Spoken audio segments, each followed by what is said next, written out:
प्यारे बच्चों, आप सभी लॉकडाउन के कारण अपने अपने घरों में हैं। ऐसे समय में हम लेकर आए हैं आपके लिए डिजी साथ कार्यक्रम। इसके माध्यम से आप प्रत्येक दिन सोमवार से शुक्रवार तक पूर्वाह्न 10 से 12 तथा अपराह्न 1 से 2 बजे तक अपने अपने कक्षाओं के अनुरूप कार्यक्रम देख सकेंगे। स्कूली शिक्षा एवं साक्षरता विभाग, झारखंड।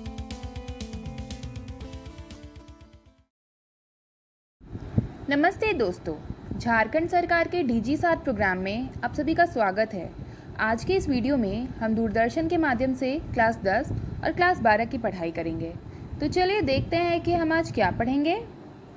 आज हम क्लास 10 में सामाजिक विज्ञान विषय में काम, आराम और जीवन भाग 1 पढ़ेंगे और इंग्लिश में मिजबिल द ऑटर पार्ट 1 पढ़ेंगे।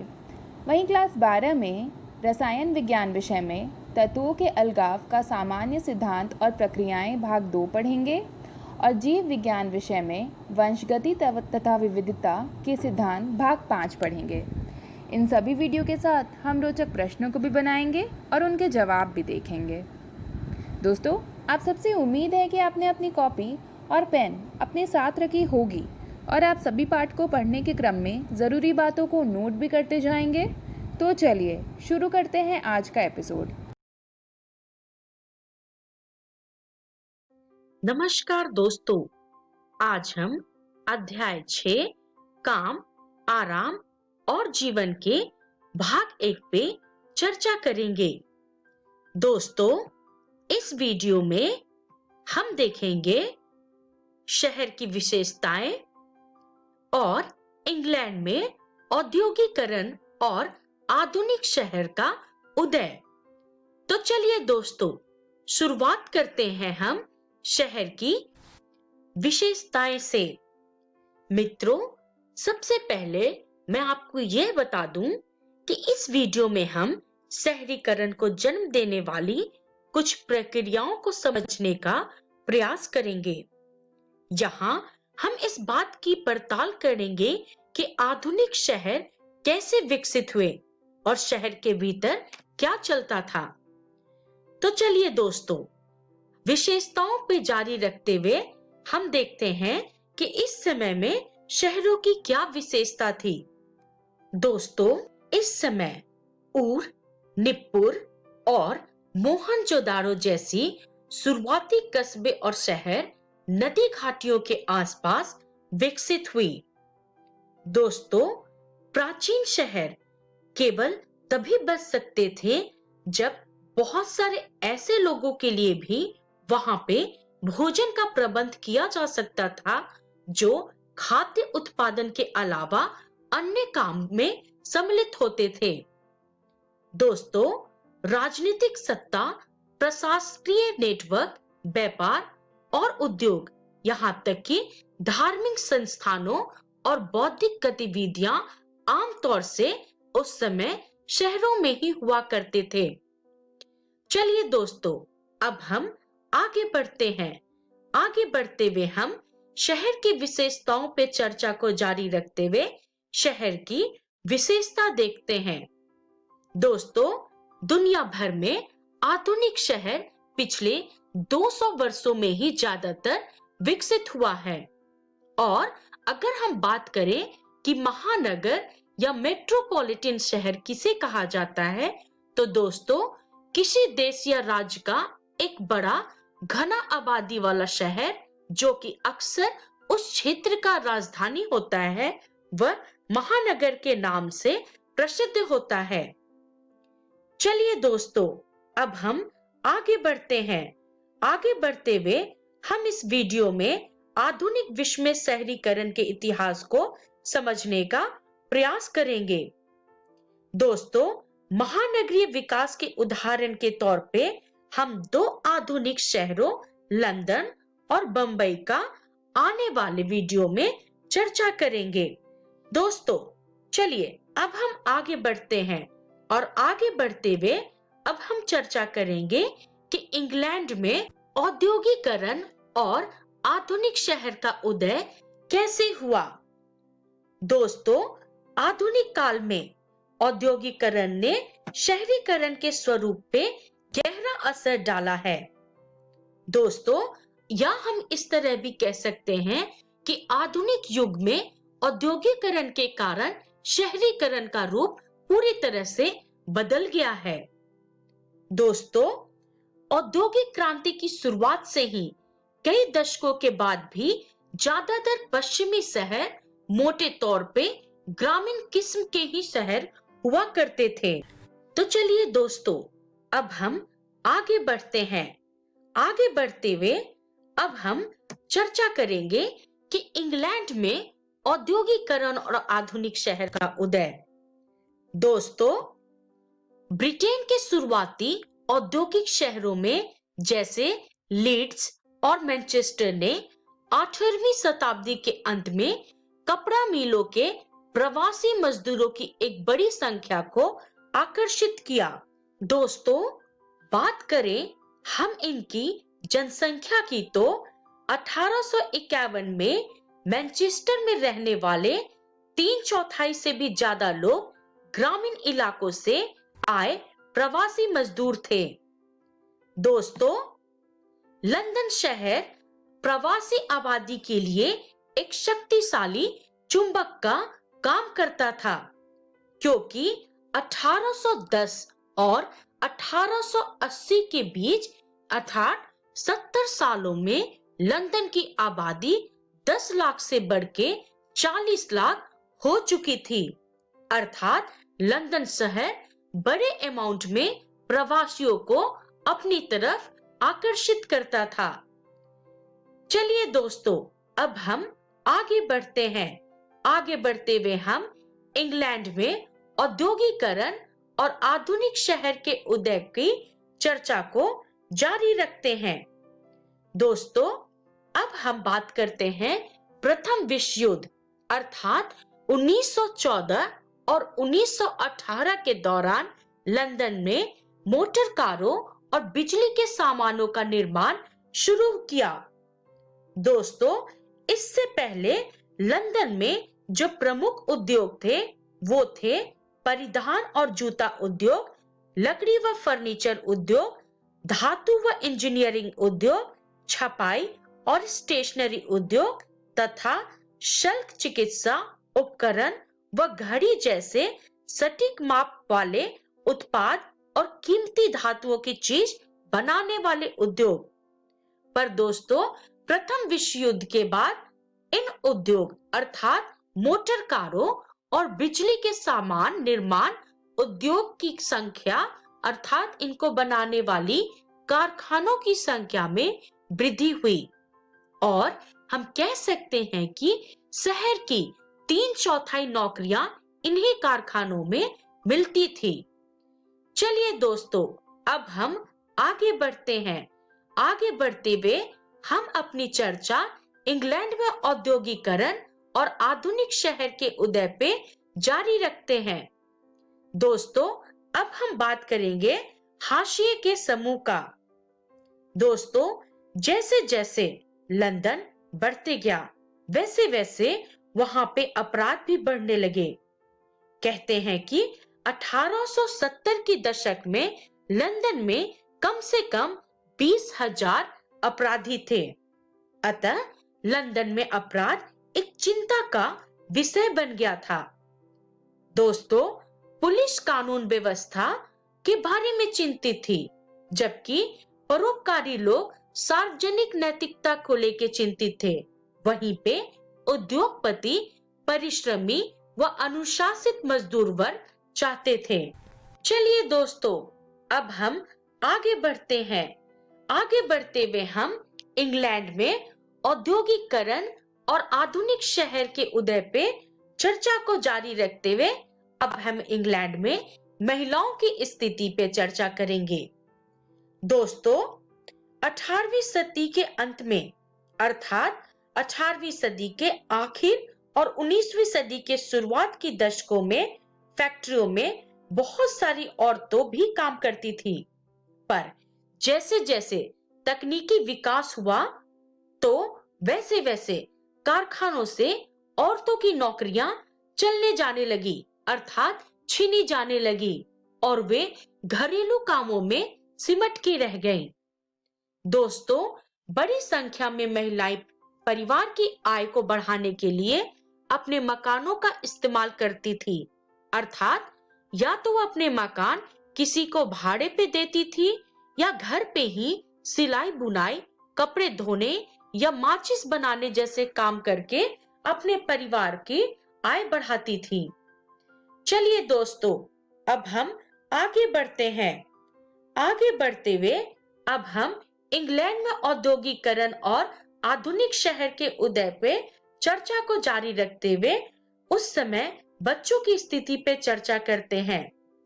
दोस्तों, उस समय बड़ी संख्या में बच्चों को उनके माता पिता कम भुगतान पे भी कामों में ढकेल देते थे, अर्थात कम भुगतान में भी उन्हें काम करने के लिए भेज देते थे, जबकि नैतिकता के अभाव के कारण बहुत सारे बच्चे चोरी जैसे काम में लग जाने लगे, अर्थात चोरी करने लगे।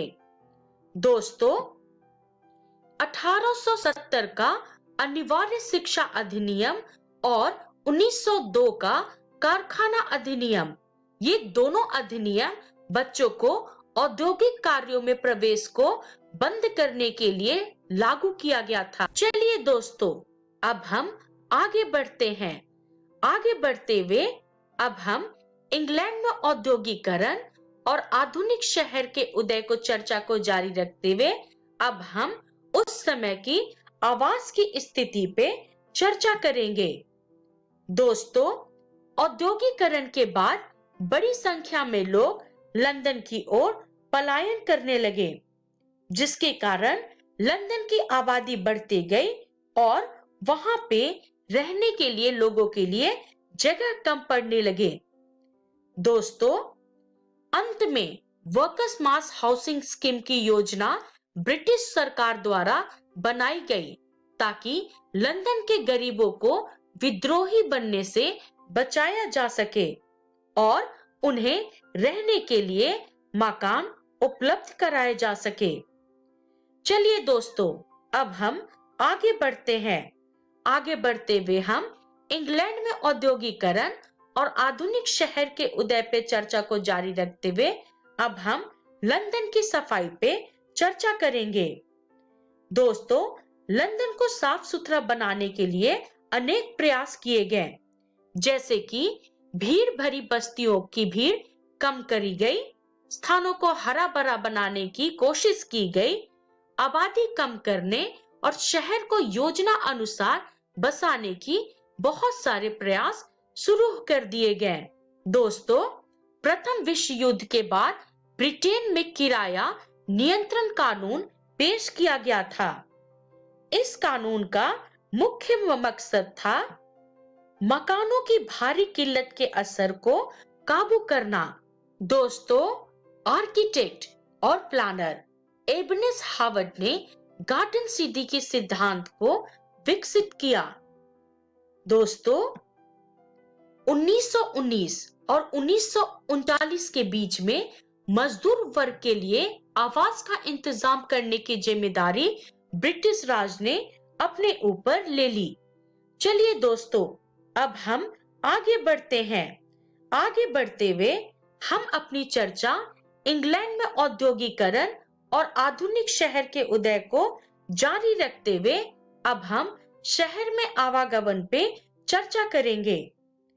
दोस्तों, लंदन में पेडिंगटन और फेरिंगटन स्ट्रीट के बीच 10 जनवरी 1863 को लंदन भूमिगत रेलवे की शुरुआत की गई थी। दोस्तों, 1880 तक भूमिगत रेल नेटवर्क का विस्तार हो चुका था और उसमें सालाना 4 करोड़ लोग यात्रा कर रहे थे। चलिए दोस्तों, अब हम आगे बढ़ते हैं। आगे बढ़ते हुए इंग्लैंड में औद्योगिकरण और आधुनिक शहर के उदय पे चर्चा को जारी रखते हुए हम शहर में आवागमन की चर्चा को जारी रखते हैं। दोस्तों, 2 विश्व युद्धों के बीच लंदन में बनी ट्यूब रेलवे के कारण लंदन के गरीबों की बड़ी संख्या में उजाड़ा गया, अर्थात करीब 2 मील लंबी रेलवे लाइन बिछाने के लिए औसतन 900 घर गिरा दिए जाते थे। दोस्तों, सुनियोजित उपनगरीय इलाकों में अच्छे रेल नेटवर्क की बदौलत बहुत सारे लोगों के लिए मध्य लंदन से बाहर रहते हुए रोज काम पे आना आसान हो गया था। चलिए दोस्तों, अब हम आगे बढ़ते हैं और चर्चा करते हैं कि इस वीडियो में हमने क्या सीखा। तो दोस्तों, इस वीडियो में हमने शहर की विशेषताएं पे चर्चा की तथा इंग्लैंड में औद्योगिकरण और आधुनिक शहर के उदय पे चर्चा किए। इसका रेफरेंस है इतिहास कक्षा 10 की पाठ्य पुस्तक। दोस्तों, अगली वीडियो में हम चर्चा करेंगे शहर में सामाजिक बदलाव, शहर में राजनीति, औपनिवेशिक भारत के शहर, शहर और पर्यावरण की चुनौती। तब तक के लिए धन्यवाद।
Hello everyone.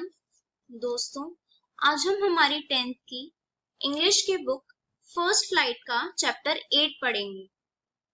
इस चैप्टर का नाम है मिजविल द ऑटर और ये वीडियो इस चैप्टर का पार्ट फर्स्ट है। ये कहानी गैविन मैक्सवेल ने लिखी है।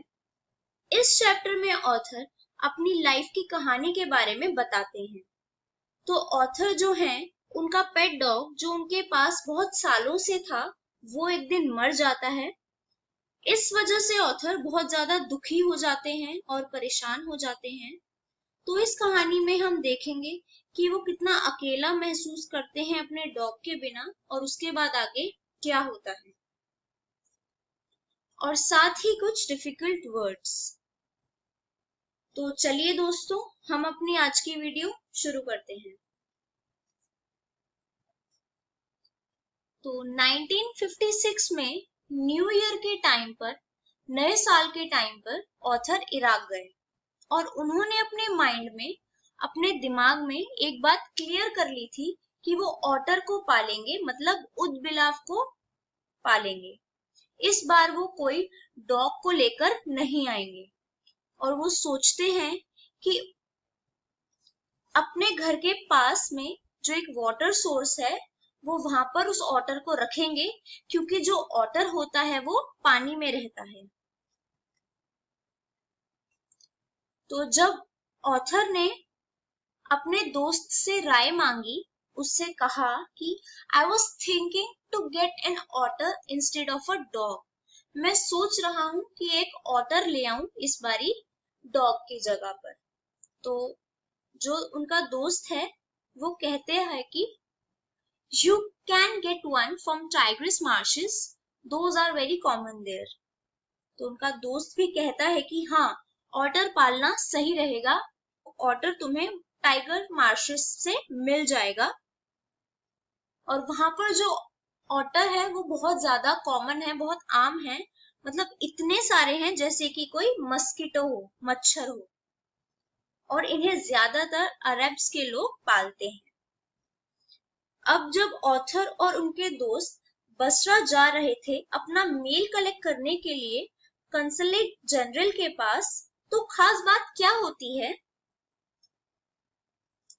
खास बात ये होती है कि जो उनके दोस्त थे उनका मेल तो वहां पर पहुंच जाता है टाइम पर ऑथर का खुद का लेटर वहां नहीं पहुंचता है, जो कि आने वाला था यूरोप से।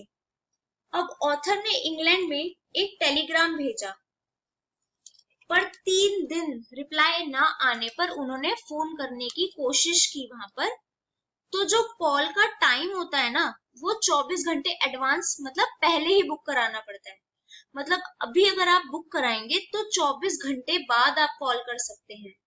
और जो पहला दिन था वो आउट ऑफ ऑर्डर था, मतलब उस दिन जो कॉल के लिए ऑर्डर लेना होता है, जो टाइम लेना होता है, वो नहीं मिल सकता था। दूसरे दिन एक्सचेंज क्लोज था, क्योंकि कोई रिलीजियस हॉलीडे थी, मतलब कोई धार्मिक पर्व की वजह से वहां पर छुट्टी थी। और तीसरा दिन भी किसी वजह से कॉल नहीं हो पाई। तो तीनों दिन मैक्सवेल ने हार मान ली और उनका जो दोस्त था वो चला गया था वापस तब तक।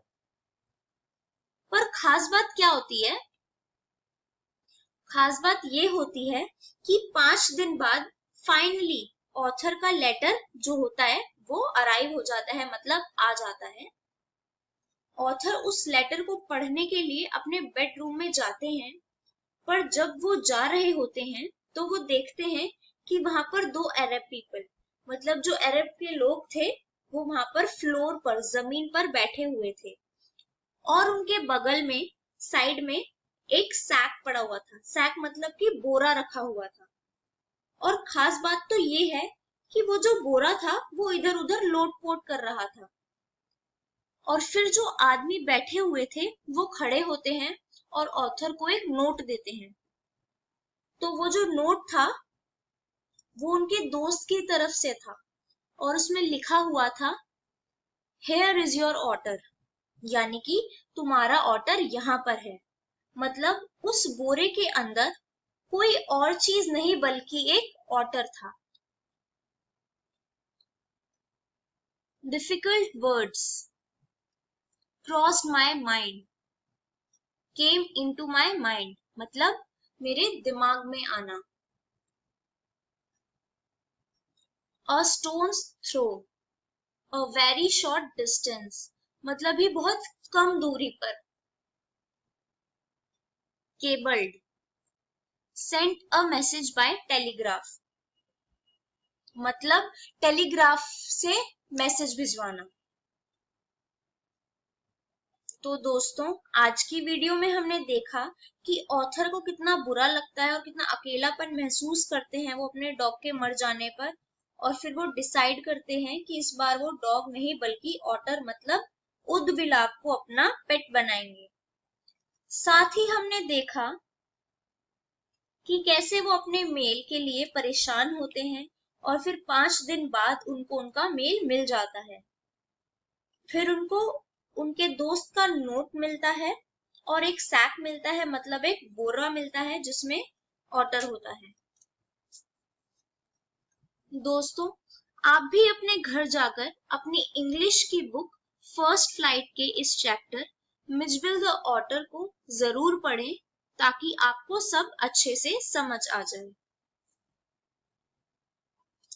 अगली वीडियो में हम देखेंगे कि ऑथर को कैसा लगता है उस ऑटर को पाकर, और वो आगे उसके साथ कैसे रहते हैं, और ऑथर के साथ रहकर वो ऑटर क्या करता है और कौन कौन सी नई चीजें सीखता है। Thank you.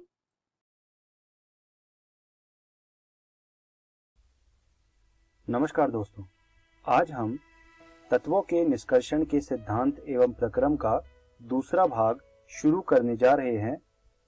वीडियो को शुरू करने से पहले आइए देखते हैं कि आज हम कौन कौन सी चीजों के बारे में पढ़ने वाले हैं। आज की इस वीडियो में सबसे पहले हम पढ़ेंगे धातुकर्मिकी के ऊष्मगतिकी सिद्धांत और उसके बाद हम पढ़ेंगे अनुप्रयोग। तो आइए शुरू करते हैं धातुकर्मिकी के ऊष्मगतिकी सिद्धांत। ये जो इक्वेशन है delta G equal to delta H minus T delta S, ये आपने अभी तक कहीं ना कहीं तो देखी ही होगी। यहाँ पर जो डेल्टा जी है वो गिब्स फ्री एनर्जी को दर्शाता है, डेल्टा एच जो है वो एंथैल्पी को दर्शाता है और टी टेम्परेचर को यानी कि तापमान को, और डेल्टा एस जो है वो एंट्रोपी को दर्शाता है। तो ये जो है एक बहुत ही कॉमन इक्वेशन है जो हम केमिस्ट्री में पढ़ते हैं। अब होता क्या है, जो गिब्स ऊर्जा है जो कि डेल्टा जी से हमने यहाँ पे लिखा हुआ है, जिसको गिब्स ऊर्जा का प्रथम आरेखीय निरूपण एच.जे.टी. इलिंगम द्वारा किया गया था। यह ऑक्साइडों के अपचयन में अपचायक के चयन के लिए प्रबल आधार प्रदान करता है। इसे एलिंगम आरेख के नाम से जाना जाता है। जो एलिंगम आरेख है वो कुछ इस प्रकार दिखता है। यह एलिंगम आरेख आपकी एनसीईआरटी में भी मिल जाएगा। एलिंगम आरेख में होता क्या है, जैसे कि आप ग्राफ देख सकते हैं, इसमें डेल्टा जी और तापमान के बीच में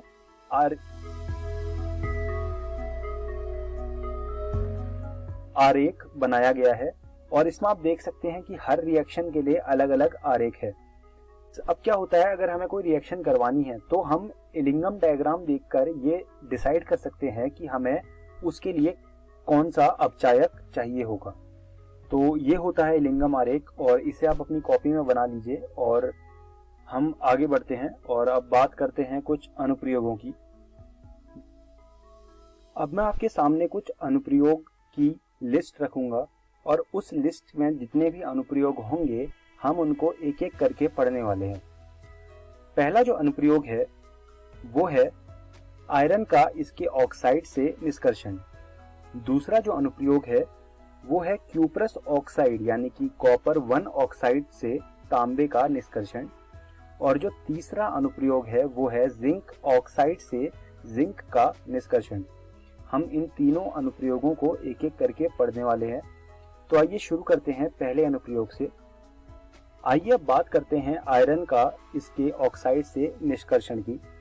तो इसमें क्या होता है, आयरन को उसके ऑक्साइड से निष्कासित करने के लिए हम एक स्पेशल प्रकार की भट्टी का उपयोग करते हैं जिसे कहते हैं वात्य भट्टी या फिर अंग्रेजी में इसे कहते हैं ब्लास्ट फर्नेस। तो ये जो ब्लास्ट फर्नेस होती है ये एक तरह की भट्टी होती है जिसमें अलग अलग रेंज में तापमान को डिवाइड किया जाता है और इन अलग अलग रेंज के तापमान में अलग अलग चीजों को निकाला जाता है। आखिरी में हमारे पास जो है वो आयरन निकल के आता है। आप देख सकते हैं चित्र में, ऊपर से हम अयस्क, चूना पत्थर और कोक डाल रहे हैं और वो नीचे गिर रहा है। वो जब नीचे गिर रहा है तो आखिरी में हमें लोहा मिल रहा है और बीच बीच में जो वेस्ट चीजें हैं वो अलग हो रही हैं। तो आइए जानते हैं एक एक करके कि इन रेंजेस में, इन टेम्परेचर रेंजेस में क्या क्या होता है, कौन कौन सी चीजें अलग होती है। तो सबसे पहले हम बात करेंगे 500 से लेके 800 केल्विन पर क्या होता है। Fe2O3 पहले Fe3O4 में अपचयित होता है बाद में FeO4 में। इसके लिए मैं आपको रिएक्शन दिखाता हूं। आप देख सकते हैं Fe2O3 जो है वो CO2 के साथ रिएक्ट करके Fe3O4 बना रहा है और साथ में CO2। अब ये जो Fe3O4 है ये रिएक्ट कर रहा है दोबारा से CO के साथ और ये हमें Fe दे रहा है। तो ये तो हो गई लोहा मिलने की बात, लेकिन यहाँ पर क्या होगा, जो Fe2O3 है वो यहाँ पर दोबारा से CO के साथ रिएक्ट करके FeO बनाएगा। इस FeO के साथ हम अगले टेम्परेचर रेंज में डील करेंगे, तो इसको आप अभी लिख लीजिए बस, मैं आपको आगे बताऊंगा कि इसके साथ क्या होने वाला है। तो चूना पत्थर भी CO में अपघटित हो जाता है जो कि सिलिकेट अयस्क से अशुद्धियों को धातुमल रूप में निकाल लेता है। तो ये बात थी 500 से लेके 800 केल्विन के टेम्परेचर रेंज की। अब हम बात करेंगे 900 से लेके 1500 केल्विन के टेम्परेचर रेंज की। तो यहाँ पर क्या होता है, सबसे पहले यहाँ पर जो हमने लास्ट टाइम FeO देखा था वो FeO CO के साथ यानी कि कार्बन मोनोऑक्साइड के साथ मिलके आयरन बनाएगा और साथ में CO2 बनाएगा। और यहाँ पर एक और चीज होगी कि जो कार्बन है वो CO2 के साथ रिएक्ट करके CO बनाएगी। कोक का जलना, तो कोक का जलना एक अलग तरह की प्रक्रिया है। कोक होता क्या है, कोक बेसिकली जो है कार्बन को ही कहते हैं और कार्बन का जब ऑक्सीजन के साथ रिएक्शन होता है तो उसे कहते हैं कोक का जलना या फिर अंग्रेजी में इसे कहते हैं कंबशन ऑफ कोक।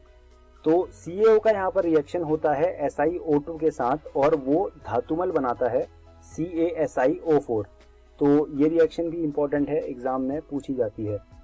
अब यहाँ से कुछ जो रिएक्शंस हैं वो मैं आपको दिखाता हूँ।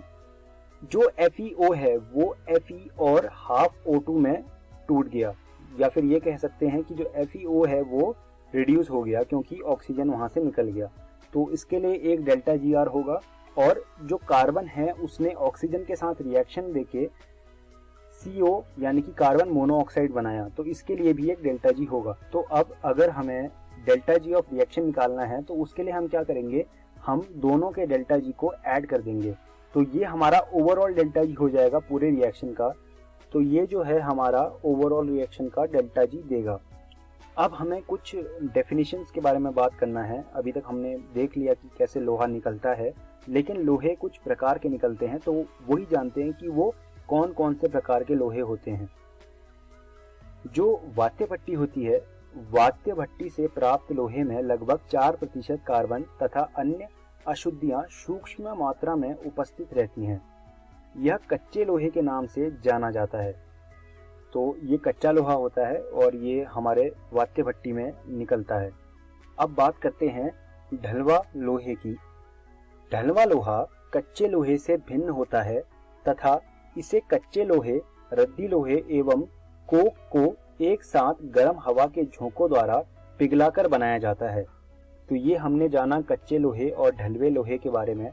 उसके बाद हम बात करते हैं पिटवे लोहे के बारे में। तो पिटवा लोहा वाणिज्यिक लोहे का शुद्धतम रूप है और इसे हेमाटाइट की परत चढ़ी हुई परावर्तनी भट्टी में ढलवा लोहे की अशुद्धियों को ऑक्सीकृत करके बनाया जाता है। तो ये डेफिनेशन थी पिटवे लोहे की। तो इस डेफिनेशन को भी आप अपनी कॉपी में लिख लीजिए और ये रिएक्शन देख लीजिए। ये रिएक्शन है Fe2O3 प्लस 3 कार्बन, ये हमें देते हैं आयरन प्लस CO। तो इस रिएक्शन को और ये जो हमने 3 डेफिनेशन पढ़ी, इनको आप अपनी कॉपी में लिख लीजिए। अब हम बात करते हैं क्यूप्रस ऑक्साइड, यानी कि जिसे हम अंग्रेजी में कॉपर 1 ऑक्साइड भी कहते हैं। तो क्यूप्रस ऑक्साइड से तांबे का निष्कर्षण। तो कॉपर के ऑक्साइड अयस्कों को कोक के साथ गर्म करके सीधे धातु में अपचयित करना अत्यधिक आसान होता है। आप रिएक्शन देख सकते हैं। Cu2S plus 3O2 gives us Cu2O plus SO2। फिर हमने ये Cu2O को कार्बन के साथ रिएक्ट करवा के Cu अलग कर लिया है। भट्टी में आयरन सिलिकेट के रूप में धातुमल बनाता है तथा कॉपर कॉपरमेट के रूप में प्राप्त होता है। इसमें Cu2S तथा Fes होते हैं। तो आप जान ही रहे होंगे कि जो मैंने Cu2S ऊपर दिखाया है वो हमें यहीं से प्राप्त हुआ है। तो ये जो Fe2S है, इसकी अगर हम रिएक्शन करवाएं ऑक्सीजन के साथ, या फिर अन्य शब्दों में ये कहें कि अगर हम इसको जलाएं ऑक्सीजन के साथ, तो हमें FeO और SO2 मिलता है। हम इस FeO को जब SiO2 के साथ रिएक्ट करवाते हैं तो ये हमें धातुमल देता है, जो कि है FeSiO3। फिर जो हमें Cu2S मिला उसको हमने रिएक्ट करवाया O2 के साथ और उसने हमें दिया Cu2O, और हमने इस Cu2O को Cu2S के साथ रिएक्ट करवा के जो प्योर कॉपर है उसको निकाल लिया। प्राप्त ठोस कॉपर SO2 के निकलने के कारण फफोलेदार दिखाई देता है। फफोलेदार मतलब फफोले निकले होते हैं, जैसे आप देख सकते हैं अपनी स्क्रीन पर। तो इसलिए यह फफोलेदार तांबा कहलाता है। फफोलेदार को अंग्रेजी में कहते हैं ब्रिस्टल कॉपर। तो इस तरह से क्यूप्रस ऑक्साइड से तांबे का निष्कर्षण होता है। इसके बाद जो हमें आखिरी चीज आज जाननी है वो है जिंक ऑक्साइड से जिंक का निष्कर्षण। तो जिंक ऑक्साइड का अपचयन कोक द्वारा किया जाता है। इसमें कॉपर की स्थिति की अपेक्षा ताप अधिक रखा जाता है। तो रिएक्शन आप देख सकते हैं, यहाँ पर जिंक ऑक्साइड है, कोक द्वारा अपचयन किया और इसमें हमने ताप को 1673 केल्विन रखा। तो इससे हमें जो है प्योर जिंक मिल जाता है और साथ में हमें कार्बन मोनोऑक्साइड भी मिलती है। धातु को आस्वित कर तथा तीव्र शीतलन द्वारा एकत्र कर लेते हैं। तो इस तरह से हम जिंक ऑक्साइड से जिंक का निष्कर्षण करते हैं। तो अब हम इस वीडियो के अंत में आ गए हैं। तो आइए जानते हैं कि आज हमने इस वीडियो में क्या क्या चीजें सीखी। सबसे पहले हमने धातुकर्मिकी के ऊष्मगतिकी सिद्धांतों के बारे में पढ़ा और उसके बाद हमने कुछ अनुप्रयोगों को जाना। मैं उम्मीद करता हूँ आपको मेरी पढ़ाई हुई चीजें समझ आई होंगी और आपको ये सुझाव दूंगा कि आप घर जाके रसायन विज्ञान की एनसीईआरटी से इस चैप्टर को दोबारा से पढ़िएगा। अगली वीडियो में हम धातुकर्म का वैद्युत रसायन सिद्धांत पढ़ेंगे और उसके बाद हम ऑक्सीकरण अपचयन के बारे में पढ़ेंगे और आखिरी में हम शोधन के बारे में पढ़ेंगे। धन्यवाद दोस्तों।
हेलो दोस्तों, आज हम आपका अध्याय वंशागति तथा विविधता के सिद्धांत को जारी रखेंगे।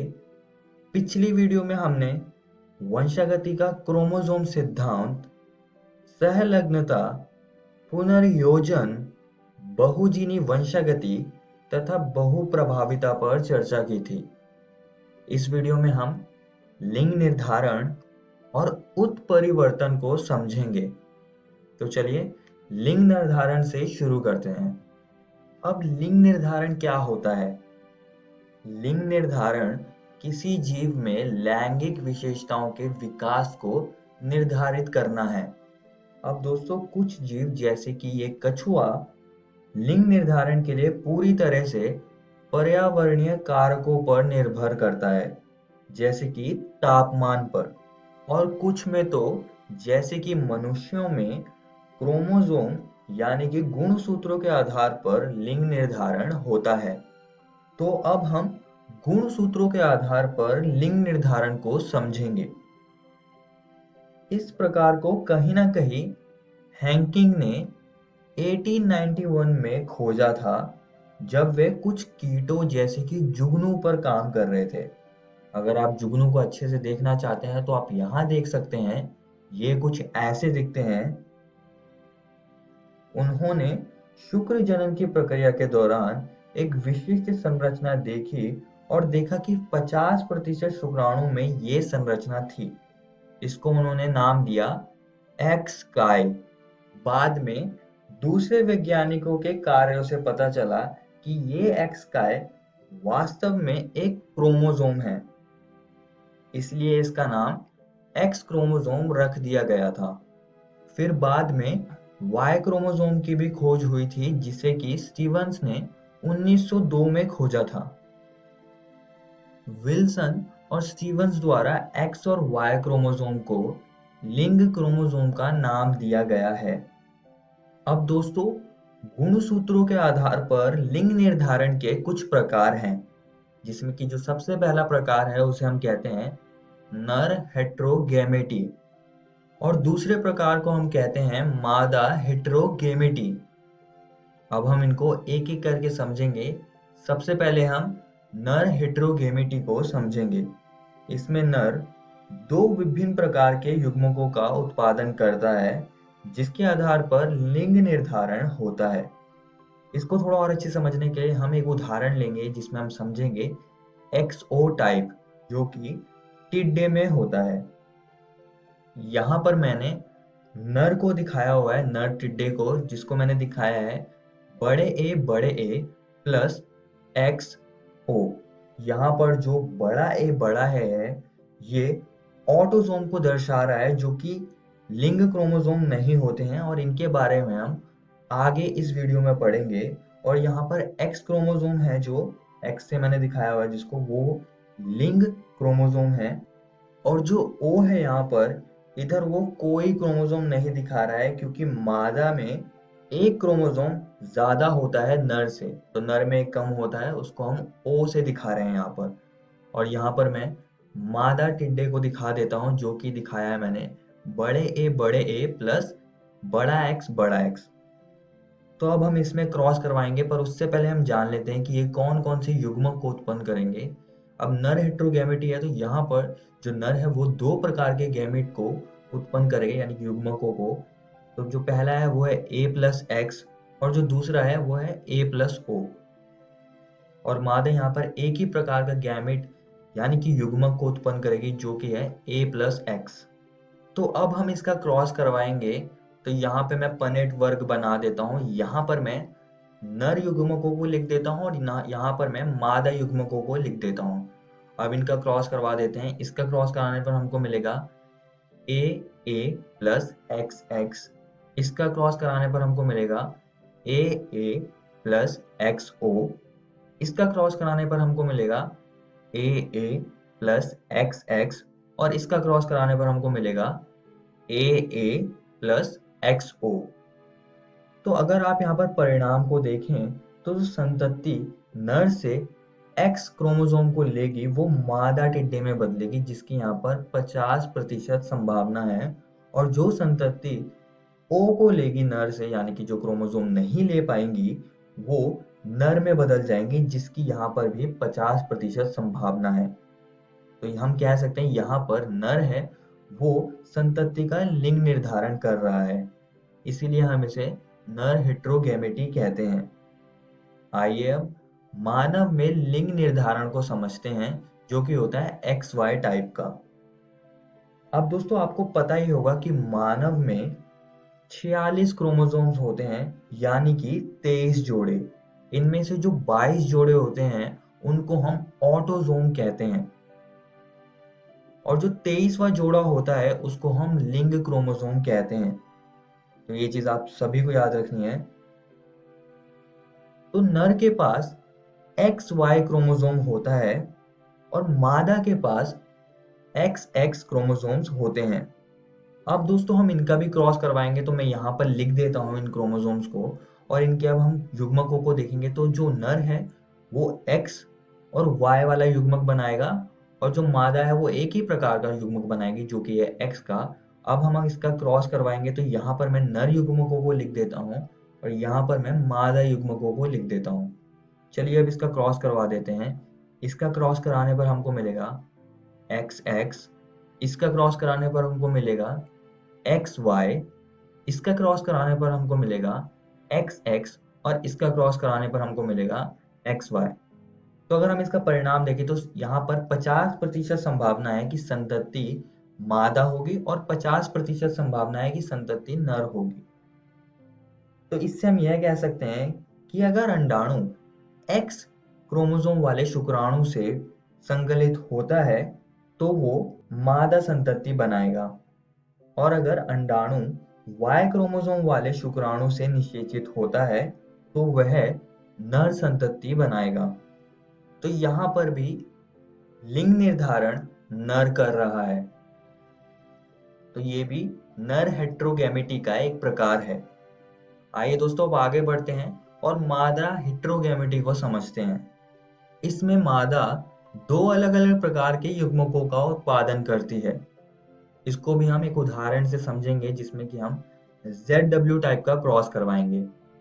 ये पक्षियों में होता है, तो आप इसमें देख सकते हैं कि नर के पास ZZ वाले क्रोमोसोम हैं और मादा के पास ZW वाले सेक्स क्रोमोसोम यानी कि लिंग क्रोमोसोम है। तो अब हम इसका क्रॉस करा देंगे, तो यहाँ पर मैं नर को लिख देता हूँ और यहाँ पर मैं मादा को लिख देता हूँ। अब जो नर है यहाँ पर वो एक ही प्रकार के युग्मकों का उत्पादन करेगा जो कि है A+Z टाइप का, और जो मादा है वो यहाँ पर दो प्रकार के युग्मकों का उत्पादन करेगी जो कि है A+Z और A+W। अब हम इसका भी क्रॉस करवा देंगे, तो इसके लिए भी मैं यहाँ पर पनेट वर्क बनाऊंगा। यहाँ पर मैं नर युग्मकों को लिख दूंगा और यहाँ पर मैं मादा युग्मकों को लिख दूंगा। अब हम इसका क्रॉस करवा देंगे, तो जो पहले क्रॉस से हमको मिलेगा AA+ZZ, इस क्रॉस से हमको मिलेगा AA+ZZ, इस क्रॉस से हमको मिलेगा AA+ZW और इस क्रॉस से भी हमको AA+ZW मिलेगा। तो अगर आप इसका परिणाम देखें तो आप देख सकते हैं कि यहाँ पर मादा संतति उत्पन्न होने की संभावना 50% है और नर संतति होने की भी संभावना 50% है। लेकिन यहाँ पर जो मादा है वो लिंग निर्धारण कहीं ना कहीं कर रही है, तो इसलिए इसको हम मादा हेट्रोगैमेटी कहते हैं। आइए दोस्तों अब मधुमक्खी में लिंग निर्धारण को समझते हैं। अब हम देखेंगे कि ये कैसे होता है।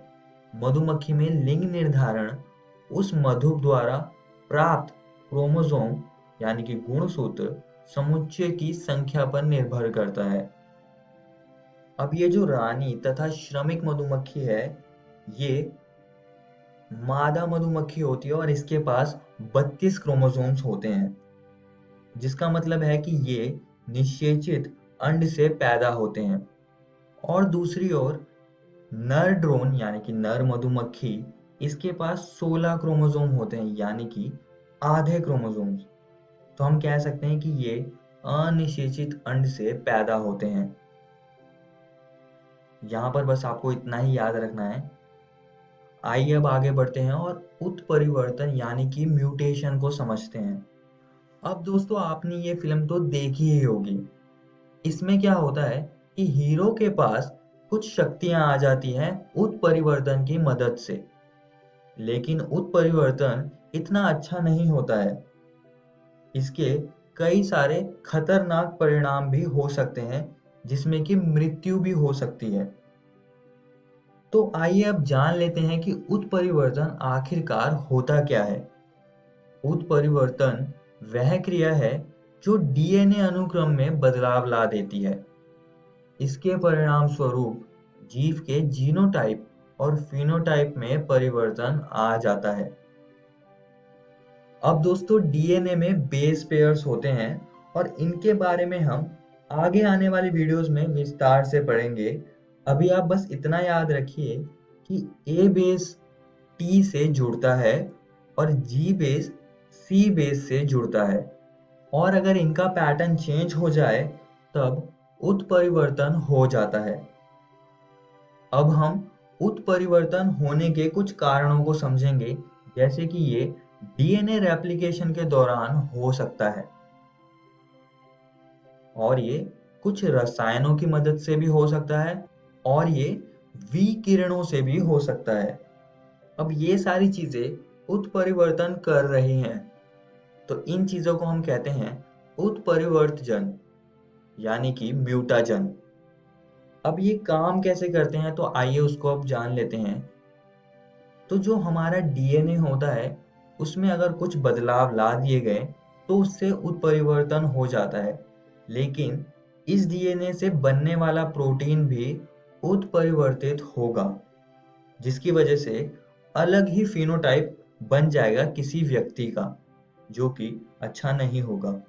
आइए दोस्तों अब म्यूटेशन के प्रकारों को समझ लेते हैं। इसमें जो सबसे पहला है उसे हम कहते हैं बिंदु उत्परिवर्तन यानी कि पॉइंट म्यूटेशन। इसमें एक बेस पेयर के बदलने से उत्परिवर्तन हो जाता है। उदाहरण के लिए आप देखिए, यहाँ पर ये एक डीएनए है और यहाँ पर मान लीजिए कि ए टी बेस से जुड़ा हुआ है, लेकिन हम किसी वजह से अगर ए को जी बेस के साथ जोड़ दे तो वह उत्परिवर्तन कर देगा, और इसी को हम पॉइंट म्यूटेशन यानी कि बिंदु उत्परिवर्तन कहते हैं। इसका अगला प्रकार है फ्रेम शिफ्ट उत्परिवर्तन यानी कि फ्रेम शिफ्ट म्यूटेशन। अब इसको समझने के लिए आप यहाँ देख सकते हैं, यह ओरिजिनल सीक्वेंस है, यानी कि एक अनुक्रम है एक डीएनए का, और अगर हम इसमें एक बेस को ऐड कर दें या इसमें एक बेस को हम डाल दें तो ये पूरा फ्रेम शिफ्ट हो जाएगा, जिससे कि उत्परिवर्तन हो जाएगा। इस प्रकार की प्रक्रिया को हम कहते हैं इंसर्शन। और दोस्तों फ्रेम शिफ्ट उत्परिवर्तन का एक और प्रकार है, उसको भी हम यहाँ पर समझेंगे।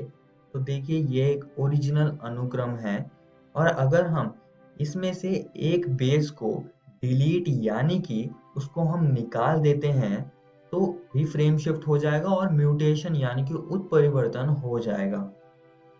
इस तरह की प्रक्रिया को हम कहते हैं डिलीशन। म्यूटेशन में आपको सिर्फ यहाँ पर इतना ही याद रखना है। इस वीडियो में हमने सीखा लिंग निर्धारण और उत्परिवर्तन को। और दोस्तों मैं आप सभी को एक और बात बताना चाहता हूँ कि आज हमने आपकी एनसीईआरटी किताब के ये 2 टॉपिक्स को खत्म कर लिया है। आप इनको जरूर घर से किताब से पढ़कर आइएगा। अगली वीडियो में हम आनुवंशिक विकारों को समझेंगे। धन्यवाद।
हेलो दोस्तों, आशा है आप सबको आज पाठ पढ़ के बहुत मज़ा आया होगा। तो चलिए देख लेते हैं कि आज हमने क्या पढ़ा। आज क्लास 10 में हमने सामाजिक विज्ञान विषय में काम, आराम और जीवन भाग 1 पढ़ा और इंग्लिश में मिच बिल्ड द ऑटर पार्ट 1 पढ़ा। वहीं क्लास 12 में रसायन विज्ञान विषय में तत्वों के अलगाव का सामान्य सिद्धांत और प्रक्रियाएं भाग 2 पढ़ा और जीव विज्ञान विषय में वंशगति तथा विविधता के सिद्धांत भाग 5 पढ़ा। इन सभी वीडियो के साथ हमने रोचक प्रश्नों को भी बनाया। अब देखते हैं बच्चों कि हम कल क्या पढ़ेंगे।